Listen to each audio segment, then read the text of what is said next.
Question is lesson plans written on paper better than those done on the computer or vice versa? Very hard question. This is a question that somebody asked me on my channel. You know what? Lesson plans is a very personal thing. I'm going to say it.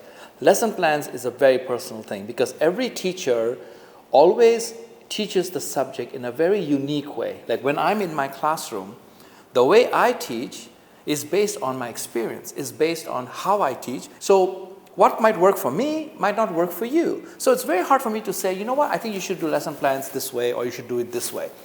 All we can do is look at how lesson plans are done and pick and choose the one that works for you. So there is no right way or wrong way.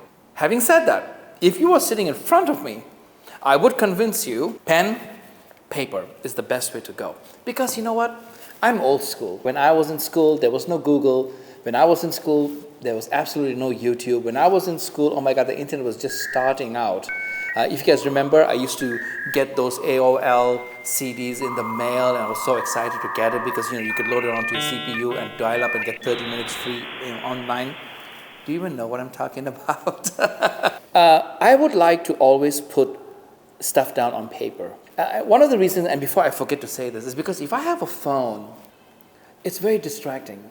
Because, have you done that? I mean, you would open up your phone to go do one thing. The next thing you know, you're doing 20 different things. Or, if you time yourself, like you have a stopwatch, you just time yourself to go do something and you will see that it took you like close to 1 hour to do it. I love using paper and pen because when I'm here, I have no devices, I have no distraction. I can actually focus and totally zone in and just do my work.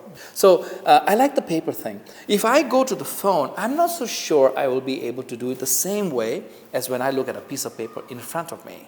I'm a very visual person. Most of us in our schooling, like I went to design school, so in our schooling we were very visual. We love to put everything actually on the wall and then we will look back and that one works. No, that one doesn't work. Let's move that from there to there.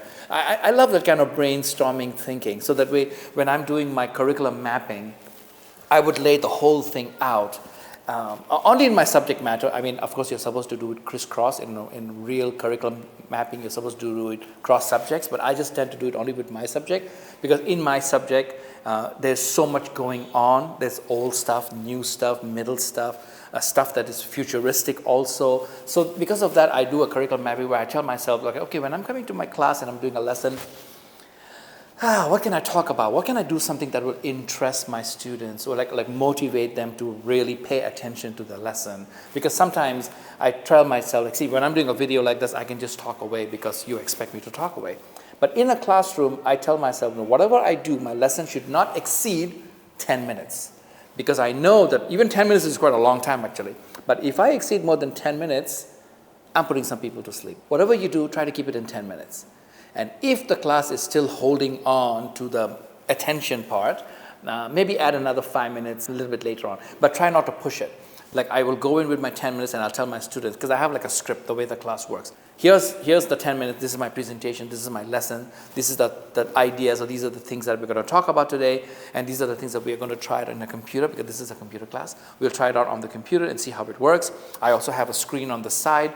The students can look at the whiteboard on this side and then they can look at the screen on this side immediately. They can see at my notes and then see what's going on the white screen, so they can get the information in 2 different angles and then bring it down to their paper, to their notebook. Then later they can pick it up, go to a machine, sit down, and from their notebook they can. Now one thing I like, when I do lesson planning, everything is very scripted. Everything is very staged. That means I know it's very intentional. But I also tell myself, in my lesson plan, I will use I love using highlighters. I will use highlighters and I will tell myself, these are the blue highlighters, which is a must. I must cover those points during this period, during this time. The other ones, if I don't get to it, it's okay. I can bring it up later, no problem. But I would want to definitely get my top points out of the way, because the top points carries the lesson forward, like week to week. My classes meet once a week, so I want to make sure that I am actually progressing forward and not just simply standing still or walking on the same spot. So because of that, I would like to progress a little bit. And I know there are some students who just maybe don't understand certain theories, certain concepts. Some students will get it immediately, and some students will take maybe 2-3 weeks to get it.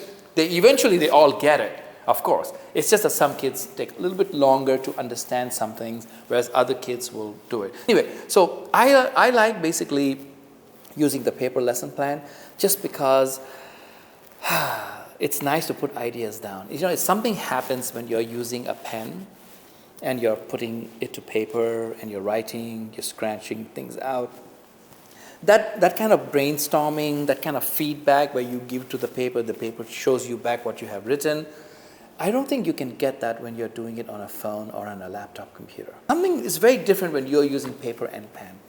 And I like that. And now some of you might say like, wait a minute, I don't want to be using whiteout like crazy, because things move around. Fine, I have stickies at the end of my book, and I will use the sticky to put it. So if I write something, if I know that it's going to be moved, or maybe it has a chance of moving, I will write it and move it on to the next page if I have to. I don't have a problem with that. Thank you very much. I hope I answered the question. But in the end, I will say, find the system that works for you. Thank you very much, guys. See you in the next video. Bye-bye.